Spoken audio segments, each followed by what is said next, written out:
What's going on, guys? Welcome back to the channel. My name is Gift. I'm currently in matric, 18-year-old trader.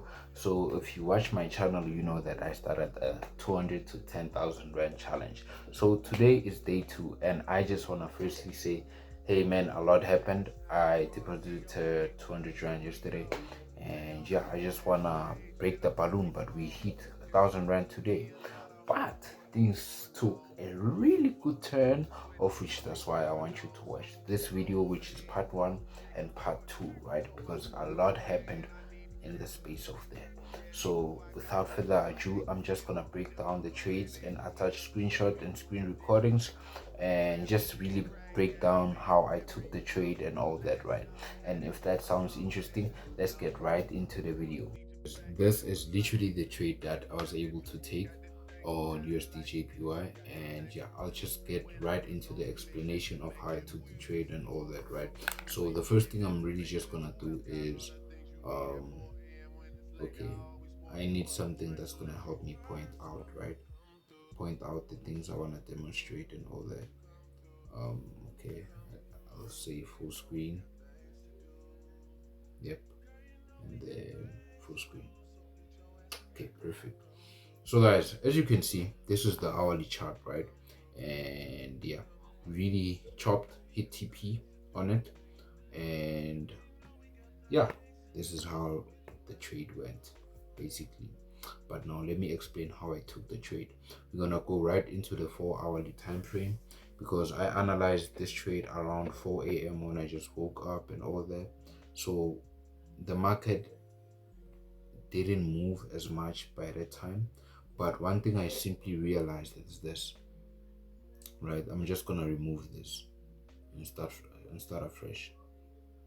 It won't look exactly the same, but it will look something similar. It will look something definitely similar. Okay. Oh, let's remove that. Let's remove that. Okay, let me put myself there. Okay, yeah. So, what did I see on the 4 hourly time frame? Well, the first thing I saw and the first thing I did was just identify my key levels, right? um I saw this one right here, right? And I also put this one at the lowest low, right? The market at that time was still uh playing around this area, right? This area, it hadn't yet spiked up. So what I did next was also identify this level, right? And I saw that the market had recently went and did a liquidity grab around this area, right? And it pushed to the upside, right? So what I did was simply drag my trend line from the highest point around like this before it even broke.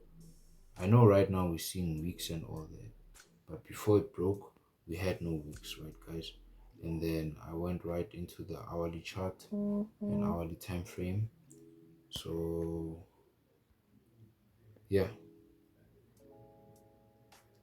I realized that okay, on the hourly chart we hit resistance, right? We were coming from the top resistance. We were coming from here. We went down straight down up until this point, and we hit this support, right? We even broke here. We hit this support, and then market went up but failed to break right here, right? It did a fake out, which most traders probably caught it, right? And then I wasn't able to catch that fake out because I knew the market would definitely retest and come back around this area again, right? That is when I entered my trades. I entered my long position right there, and yeah, this is how it went.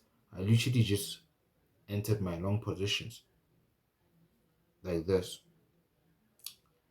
and my stop loss was way further, right? My stop loss was around yeah, it was around this this point, right? Just to compensate for the market.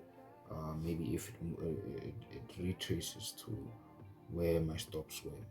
But now, here's the tricky part. Here is the definitely tricky part, right?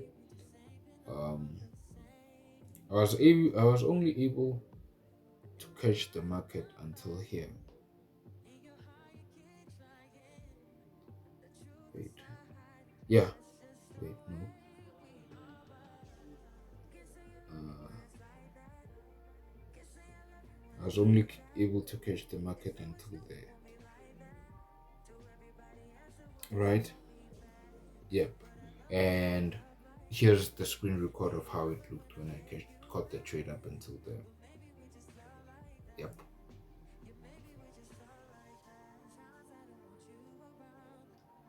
Yeah, you probably saw it. Now, I knew that the market would continue to go further up, right? The market would further push maybe up until this resistance, right? So I re-entered during the day around. This won't be 100% accurate because when you do something for the second time, it's not gonna literally be like the first time you did it. But yeah, I entered somewhere, somewhere here.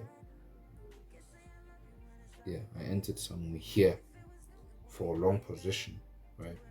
And I had my stop loss just where it is right now, and then I was supposed to take profit around that area, right? But as I said, things took a really good turn, right? A really bad one actually, as you can see by this market right here, right? Like as you can see by there. So yep, we chopped. I added more positions to my trades, and yeah, we went up, and I closed around 700 rand, right?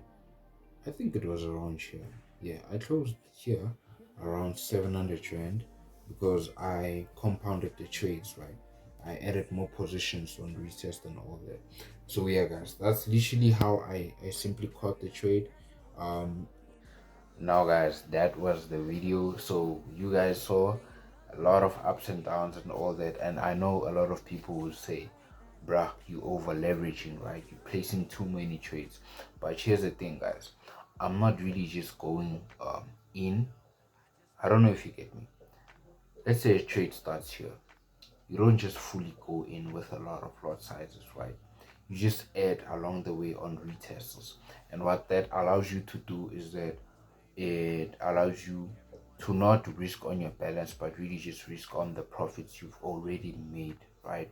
So you don't go into losses like on your account, but you just go into losses on the profit that you've already made. I don't know if you guys get me, but yeah, that was the end of the video. If you guys enjoyed the video and are hyped for part 2, because part 2 is really interesting, which taught me a very good lesson, guys, please make sure to just hit that subscribe button so you don't miss part 2.